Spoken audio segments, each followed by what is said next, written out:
আমি রিজাল্টটো কি আজি দিব আজি কাপটা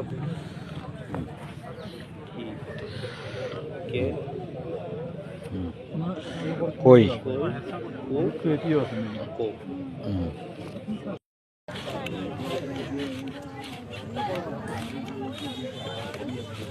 এইটো হ'ল মানে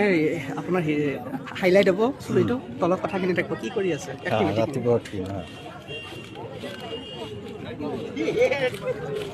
কচৰত কৰি আছে ব্যায়াম কৰি আছে ছবিৰ লগত মানে হেৰি আছে দৈনিক কামৰ তালিকা দৈনিক কামৰ তালিকা বেয়া এটা কথা হ'ব আৰু কি কি কৰিব লাগে মানে পৰা উঠাৰ পৰা আৰম্ভ কৰি ৰাতিপুৱা হোৱালৈকে ৰাতি হোৱালৈকে বেয়া গঠন হ'ব একটা আৰ্টিস্ট আনা লাগে